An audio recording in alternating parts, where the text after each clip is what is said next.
Welcome to my kitchen. இன்னைக்கு பச்சை மிளகாய் ஊறுகாய் செய்ய போகிறோம்.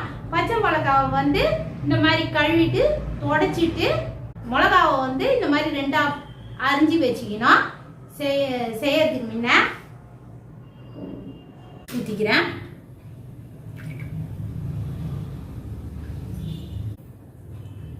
கடுகு போட்டுக்கணும். கடுகு போட்டோடனே கருவேப்பிலை போட்டுக்கணும். ஒரு டீஸ்பூன் பெருங்காயத்தூள், பச்சை மிளகாவை போட்டுக்கலாம்.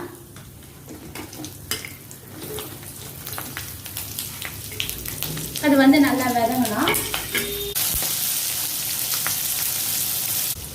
ஒரு டீஸ்பூன் சால்ட்டு, ஒரு டீஸ்பூன் மஞ்சள்தூள்,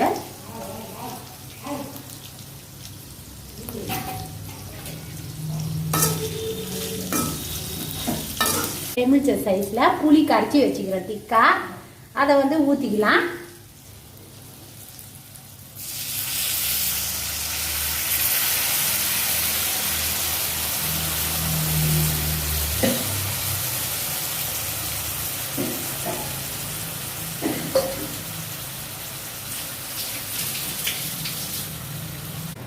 ஊறுகாய் பச்சை மிளகாய் ஊறுகாய் இப்போ நம்ம எடுத்துக்கலாம்.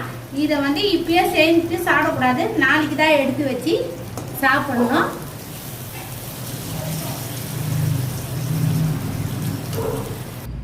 ஊறுகாய் ரெடி ஆயிடுச்சு. இதை நான் ஒரு நாள் வச்சு தான் சாப்பிடணும், காரமாக இருக்கும்.